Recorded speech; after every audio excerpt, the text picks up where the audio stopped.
राधे राधे, जय श्री कृष्ण। मौनी अमावस्या पितरों के लिए बड़ी महात्म है। वैसे तो देखा जाए तो अमावस्या पितरों के लिए ही बनाया गया है। मौनी अमावस्या के दिन पितरों की आत्मा की शांति के लिए इस दिन तर्पण और पिंडदान करना आवश्यक माना जाता है। किसी पवित्र नदी में काला तिल डालकर पितरों को जल अर्पण करें। ऐसा करने से पितरों की कृपा बनी रहती है और परिवार में खुश और शांति बनी रहती है। हिंदू धर्म में गाय को भोजन कराना सबसे बड़ा पुण्य कार्य माना जाता है। इस दिन विशेष रूप से हरा चारा, गुड़ और रोटी गाय को खिलाने से पितरों की कृपा प्राप्त होती है और घर में धन धान्य की कमी नहीं होती।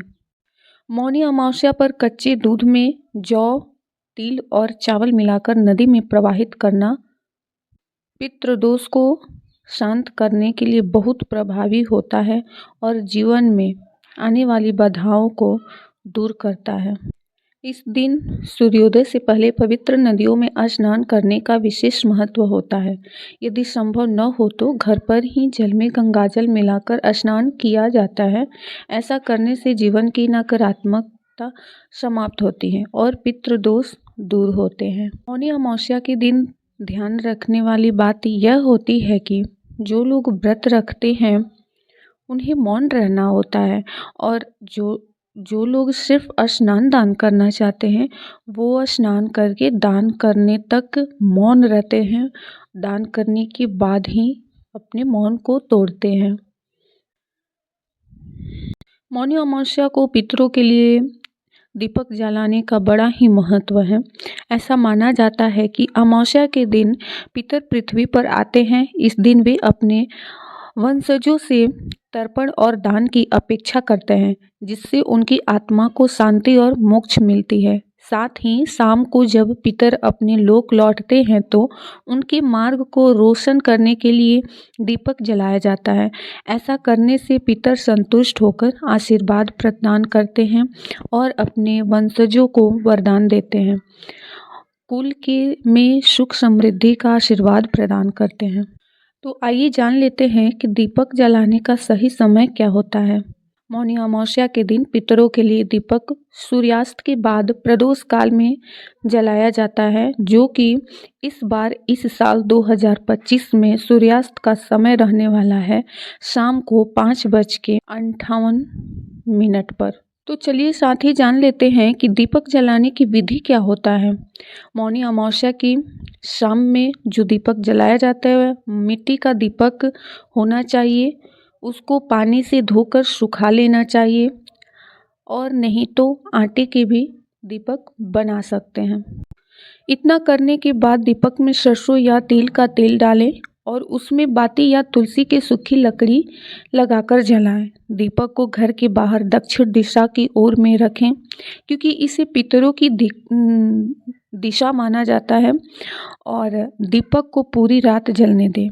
यदि घर में पितर की तस्वीर है तो उसके पास भी दीपक जलाया जा सकता है। मौनी अमावस्या पर दान पुण्य का भी सबसे महत्वपूर्ण कार्य होता है। जो दान पुण्य है वो सबसे महत्वपूर्ण कार्यों में से एक है। इस दिन ब्राह्मणों, गरीबों और ज़रूरतमंदों को भोजन कराना, वस्त्र, आटा, गुड़, फल, कंबल आदि का दान करना शुभ माना जाता है। इससे जीवन के सभी कष्ट समाप्त होते हैं और पितरों की कृपा प्राप्त होती है। और एक बात है कि जिन पे पितृदोष हो, आज के दिन अपने पितरों के नाम से दीपक जरूर जलाएं। पितृदोष से राहत मिलता है। माघ मास के कृष्ण पक्ष की अमावस्या तिथि को मौनी अमावस्या का पर्व मनाया जाता है। वर्ष 2025 में यह पर्व 29 जनवरी बुधवार को मनाया जाएगा। इस दिन श्रद्धालु पवित्र नदियों में स्नान करते हैं और दान पुण्य आदि करते हैं। साथ ही इस अवसर पर पितरों के तर्पण, पिंडदान और श्राद्ध जैसे कार्य भी संपन्न किया जाता है। इस दिन प्रयागराज के संगम या पवित्र नदियों में स्नान और दान करने की मान्यता है, जिससे भगवान विष्णु की कृपा प्राप्त होती है और पितृ दोष से मुक्ति मिलती है। इस साल महाकुंभ के दौरान इस दिन का महत्व और भी महत्वपूर्ण हो गया है। धार्मिक परंपरा के अनुसार इस दिन पितरों के लिए दीपक जलाने का विधान है। पितरों के लिए दीपक जलाना धार्मिक रूप से अत्यंत शुभ माना गया है। यह कर्म उनकी आत्मा की शांति के लिए जरूरी होता है और वंशजों को उनके आशीर्वाद की प्राप्ति प्रदान होती है। 2025 में अमावस्या तिथि आरंभ होगी 28 जनवरी मंगलवार शाम 7:36 से और वही अमावस्या की तिथि की समाप्ति होने वाली है 29 जनवरी बुधवार शाम 6:05 पर। आइए जानते हैं कि मौनी अमावस्या 2025 पर सूर्योदय सुबह 7:11 पर होने वाला है और सूर्यास्त शाम 6:08 पर। ब्रह्म मुहूर्त सुबह 5:35 से लेकर के 6:23 तक रहने वाला है और सिद्ध योग रात 9:22 तक है। पितरों के नियमित तर्पण सुबह 11:05 से 12 बजे तक किया जाएगा और राहु काल